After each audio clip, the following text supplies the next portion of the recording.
Hallelujah. ദൈവനാമത്തിന് മഹത്വം ഉണ്ടായിരിക്കട്ടെ. Ave Maria.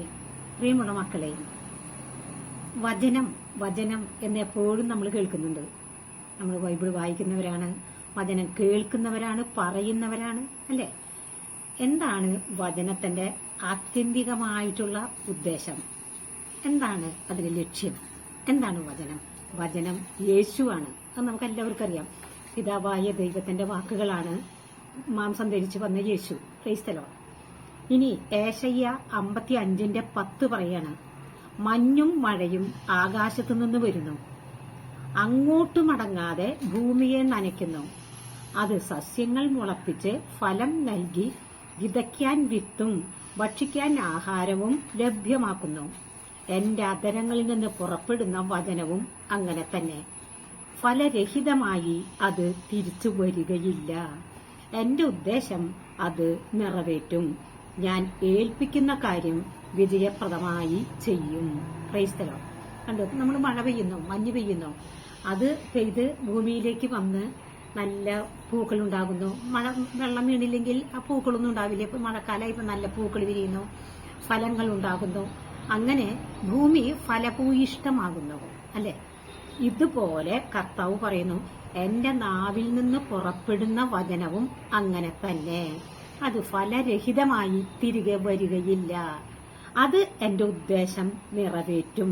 പ്രൈസ്. ഞാൻ ഏൽപ്പിക്കുന്ന കാര്യം വിജയപ്രദമായി അത് ചെയ്യുമെന്ന്. Praise the Lord. അതായത് വചനം വെച്ച് പ്രാർത്ഥിച്ചാൽ അത് ഫലം തരാതെ തിരികെ വരികയില്ല. ഭൂമി കിളിർക്കുന്നത് പോലെ, മഴ കൊണ്ട് ഭൂമി കിളിർക്കുന്നത് പോലെ വചനം ആവർത്തിക്കുമ്പോൾ നമുക്ക് നമ്മുടെ ആത്മശരീര മനസ്സുകൾക്കും പുതിയ ഉന്മേഷം കൈവരും. Praise the Lord. ഉദാഹരണത്തിന് സുഭാഷിതം, ഒരു ഉദാഹരണം പറയാനുണ്ട് ചേച്ചി. സുഭാഷിതം 10:22, കർത്താവിന്റെ അനുഗ്രഹം സമ്പത്ത് നൽകുന്നു, അവിടുന്ന് അതിൽ ദുഃഖം കലർത്തുന്നില്ല. കേട്ടല്ലോ മക്കളെ? കർത്താവിന്റെ അനുഗ്രഹം സമ്പത്ത് നൽകുന്നു, അവിടുന്ന് അതിൽ ദുഃഖം കലർത്തുന്നില്ല. ഇത് വചനമാണ്. ഹല്ലേലൂയ. ഇത് ആവർത്തിച്ച് പറയുന്നില്ല, ആവർത്തിച്ച് പറയും.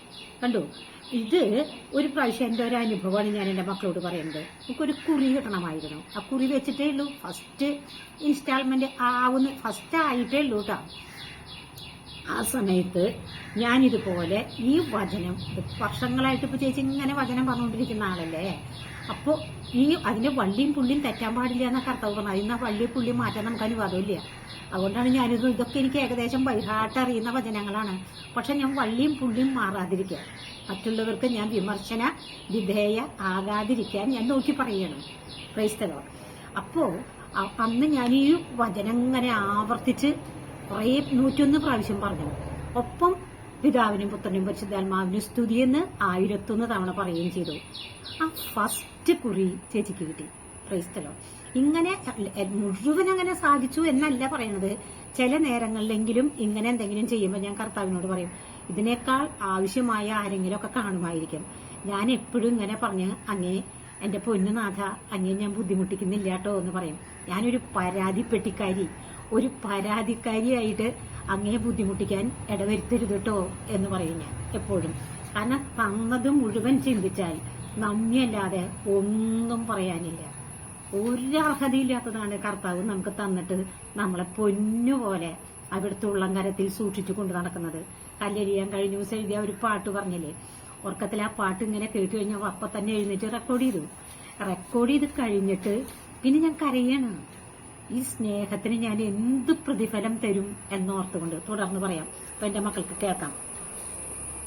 നിയമാവർത്തനം 28-ാം 2-ാം വാക്യം, കർത്താവിന്റെ വചനം ശ്രവിക്കുക, അവിടുന്ന് ഈ അനുഗ്രഹങ്ങളെല്ലാം നിനക്ക് തരുന്നു. അപ്പൊ കർത്താവിന്റെ അതിനാണ് നമ്മൾ ഈ ധ്യാന കേന്ദ്രങ്ങളിലൊക്കെ പോകുന്നത്. അവിടെ ചെല്ലുമ്പോൾ നമ്മൾ ബൈബിള് കേട്ടുകൊണ്ടിരിക്കുകയാണ്, വചനം കേട്ടുകൊണ്ടിരിക്കുകയാണ്. അപ്പോൾ കെട്ടുകൾ പൊട്ടി നമ്മളിലേക്ക് അനുഗ്രഹം വരും. Praise the Lord. എന്നിട്ട് പറയണം, വചനം ഇരുതല വാളിനേക്കാൾ മൂർച്ചയേറിയതാണ്. എന്താ ഇരുതല വാൾ എന്ന് വെച്ചാല് കേൾക്കുന്നവർക്കും പറയുന്നവർക്കും അത് ഉപകാരപ്രദമാണ്. അപ്പൊ ഇതിപ്പോ നമ്മളിങ്ങനെ വചനം പറയുമ്പോ അതുകൊണ്ട് പലരും വചനം പറയുന്നതിന്റെ പിന്നത്തെ കാരണം ഇതാണ്. അത് നിനക്കൊരു അനുഗ്രഹത്തിന് കാരണമാകുന്നാണ് കർത്താവ് പറഞ്ഞിരിക്കുന്നത്. ഹല്ലേലൂയ. നിയമാവർത്തനം 28:40 7. അതിനകത്ത് പറയണേ 28 ഹല്ലേലൂയ 28:47. യേശുവേ നന്ദി.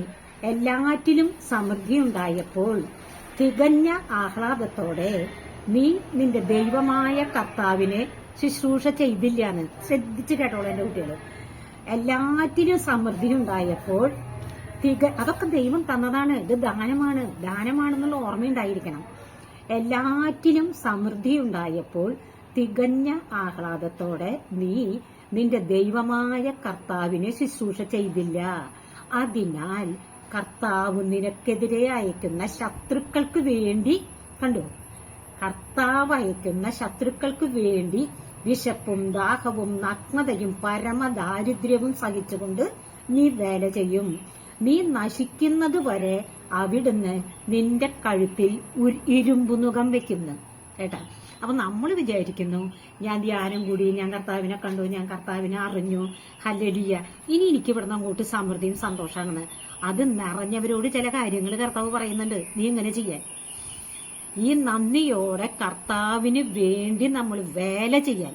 അപ്പൊ കർത്താവ് പറയണേ, അത് ചെയ്തില്ലെങ്കിൽ നിന്റെ കഴുത്തിൽ ഞാൻ ഇരുമ്പ് നുകം വെക്കുന്നു. നമുക്ക് പൊന്താൻ പറ്റുമോ മക്കളെ? നമുക്ക് എന്തെങ്കിലും അതൊക്കെയാണ് ഈ രോഗങ്ങളും കഷ്ടങ്ങളും നിരാശകളും ദുഃഖങ്ങളും. ദൈവവചനം പ്രഘോഷിക്കണം.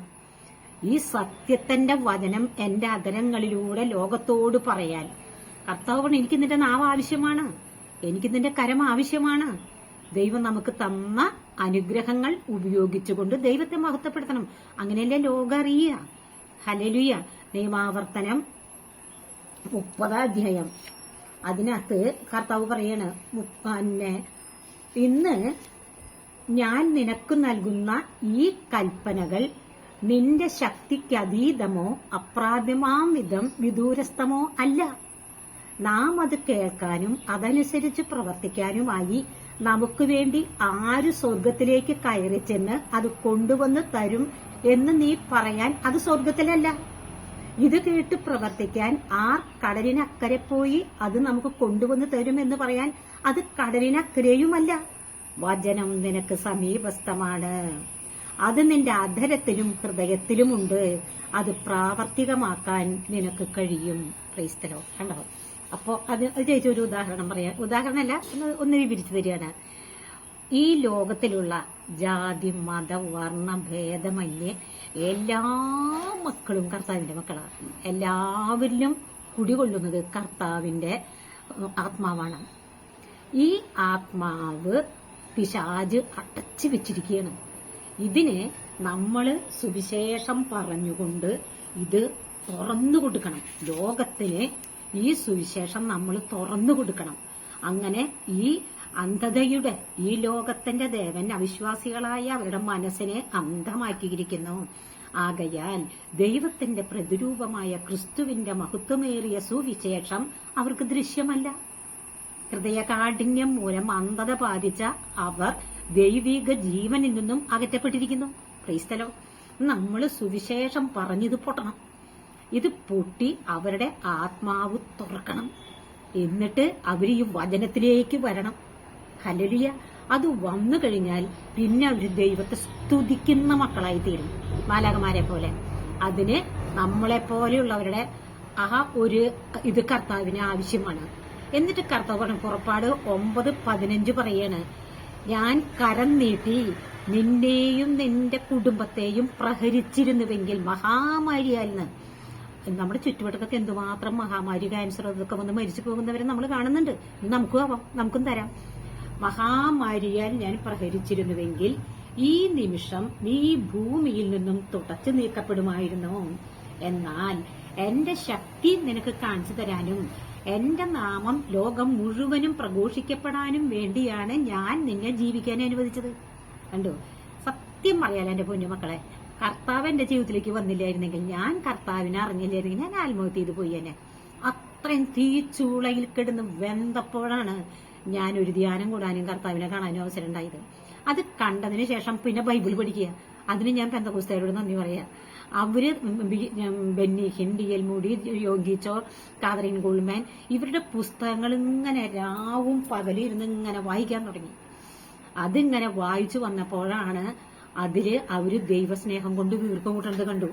അവര് പരിശുദ്ധാത്മാവിനെ വിളിച്ച് പരിശുദ്ധാത്മാവിനോട് കരം നീട്ടി പ്രാർത്ഥിക്കുന്നത് കണ്ടു കഴിഞ്ഞപ്പോ നമുക്കൊരു കൊതി വന്നു. ഞാനും ആ വഴിയിലൂടെ കടന്നു പോന്നു. പിന്നെ ഞാൻ ബൈബിളിന്റെ പുറത്തങ്ങോട്ട് ഇരിക്കുകയെന്ന് പറയില്ലേ, അങ്ങനെ ഇരുന്ന് വന്നിട്ട് അത് പിടിച്ചു അങ്ങോട്ട്. അത് കഴിഞ്ഞ് അത്രയും കഴിഞ്ഞിട്ട് പിന്നീട് മാമൂസമൊക്കെ ചെയ്തത്. Praise the Lord. അതുകൊണ്ട് എന്റെ മക്കളോട് ഞാൻ പറയാണ്, അത് അപ്പൊ നമുക്ക് മനസ്സിലായി കർത്താവ് എന്നെ കൊല്ലാതെ നിർത്തിയത് സുവിശേഷം പറയാനാ. കർത്താവ് എന്നെ കൊല്ലാതെ ഈ ദേശത്ത് നിർത്തിയത് എന്നെ സാക്ഷിയാക്കാനാണ്. Praise the Lord. ഞാൻ വന്നു. എന്റെ ഭർത്താവ് 12 കൊല്ലങ്ങൾക്ക് ശേഷമാണ് വന്നത്. എന്റെ മക്കള്, എന്റെ എന്താ പറയാ, അനുജൻ, അനിയത്തി, എന്റെ ഒരു അനിയനൊക്കെ എന്റെ പൊന്നുമക്കളെ മിലിറ്ററിയാണ്. പുള്ളിയോടൊക്കെ നമ്മൾ പോയിട്ട് ചോദിച്ചു എന്ന് പറഞ്ഞാൽ പുള്ളി കേൾക്കുമോ? കടന്നു പോകാൻ പറഞ്ഞിട്ടുണ്ട് എന്നോട് ഈ വീട്ടിൽ നിന്ന്. ആ വ്യക്തി ഒരിക്കൽ ധ്യാനം കൂടി ആ ധ്യാന കേന്ദ്രത്തിൽ വെച്ച് കാസയിൽ നിന്ന് തിരുരക്തം കവിഞ്ഞൊഴുകുന്നത് കണ്ടിട്ടാണ് പുള്ളിക്കാരൻ കരഞ്ഞു വന്ന്. പുള്ളിക്കാരന്റെ വൈഫും ടീച്ചറാണ്. അവളും അന്ന് ഇവിടെ വന്നിട്ട് പറഞ്ഞു നമുക്ക് മാമോദീസ സ്വീകരിക്കണമെന്ന്. പിന്നീടാണ് ഫാദർ ജോയ് കൊള്ളനൂരുള്ള അവസരത്തിൽ അവർ രണ്ടുപേരും മാമോദീസ സ്വീകരിച്ചത്. Praise the Lord. അപ്പൊ ഞങ്ങൾക്ക് ദേശത്ത് ഞങ്ങൾക്ക് നല്ല ഒറ്റപ്പെടലാന്ന് നിങ്ങൾക്കറിയാലോ. പക്ഷെ പൊന്നു പോലെയാണ് പൊന്നുനാഥൻ ഞങ്ങളെ കൊണ്ടു നടക്കുന്നത്. യേശു സഹനങ്ങളൊക്കെ ഉണ്ട് മക്കളെ, ഇല്ലാന്നൊന്നും പറയാൻ പറ്റില്ല. ഒക്കെ കർത്താവ് പറയുന്നത് ശരീരത്തിൽ പീഡനമേറ്റ ക്രിസ്തുവിന്റെ മനോഭാവം നിങ്ങൾക്ക് ആയുധമായിരിക്കട്ടെ. ശരീരത്തിൽ പീഡനമേറ്റവൻ പാപത്തോട് വിടവാങ്ങിയിരിക്കുന്നു. വീണ്ടും പറയുന്നത് ദൈവത്തിന്റെ വചനം ഒരിക്കലും പരാജയപ്പെട്ടിട്ടില്ല. സഭയാകുന്ന തന്റെ ശരീരത്തിൽ ക്രിസ്തു സഹിക്കേണ്ട പീഡകളുടെ കുറവ് ഞാൻ എന്റെ ശരീരത്തിൽ നികത്തുന്നു. നിങ്ങളുടെ എതിരാളികളിൽ നിന്നുള്ള യാതൊന്നിനെയും ഭയപ്പെടണ്ട. അവർക്ക് നാശത്തിനും നിങ്ങൾക്ക് ക്ഷേമത്തിനുമാണത്. വീണ്ടും ചേച്ചി നേരത്തെ പറഞ്ഞതുപോലെ തന്നെ പറയാണ് വചനം 10 റോമ 10:9. വചനം നിനക്ക് സമീപസ്ഥമാണ്, അത് നിന്റെ അതരത്തിലും ഹൃദയത്തിലുണ്ട്. എന്നിട്ട് പറയാണ് യേശു കർത്താവാണ് എന്ന് അതരം കൊണ്ട് ഏറ്റുപറയുകയും ഹൃദയത്തിൽ വിശ്വസിക്കുകയും ചെയ്താൽ നീ രക്ഷ പ്രാപിക്കും. അപ്പൊ എങ്ങനെയപ്പോ നമ്മള് വിശ്വാസ പ്രമാണം ഉറക്ക ചെല്ലണം. വിശുദ്ധ ബലിയുടെയൊക്കെ സമയത്ത് ഉറക്ക പറയണം. അതരം കൊണ്ട് ഏറ്റുപറയുക, ഹൃദയത്തിൽ വിശ്വസിക്കുക, നീ രക്ഷ പ്രാപിച്ചു എന്ന്. ഹല്ലേലൂയ. പിന്നെയും 2 വഞ്ചിയിൽ കാല് വെച്ചിട്ട് ഇത് കണ്ടു, അത് കഴിഞ്ഞ അപ്പുറത്തേക്ക് പോയി ചെയ്യരുത്. എത്ര കാലം നിങ്ങൾ 2 വഞ്ചിയിൽ കാൽ വെക്കുന്നതാണ്. അതുകൊണ്ട് അടുത്ത ദിവസങ്ങളിലായിട്ട് അതിന്റെ ബാക്കി കണ്ടിന്യൂസ് ആയിട്ട് ചേച്ചി പറയാം. ദൈവം എല്ലാ സബ്സ്ക്രൈബേഴ്സിനെയും വ്യൂവേഴ്സിനെയും ലോകം മുഴുവനെയും അനുഗ്രഹിക്കട്ടെ എന്ന് പ്രാർത്ഥിക്കുന്നു. അമ്മേ മാതാവേ, നീതിമാനായ വിസ്തയാവസേ പിതാവേ, അപ്പസ്തോല ഗണങ്ങളെ, മാലാഖമാരെ, വിശുദ്ധരെ, നിങ്ങൾ ഞങ്ങൾക്കായി പ്രാർത്ഥിച്ചതിന് നന്ദി. തുടർന്നും ഞങ്ങൾക്ക് വേണ്ടി പ്രാർത്ഥിക്കണമേ എന്ന താഴ്മയോടെ യാചിച്ചുകൊണ്ട് നിത്യം പിതാവും പുത്രനും പരിശുദ്ധാത്മാവുമായി സർവശക്തനായ ദൈവമേ, ആമേൻ.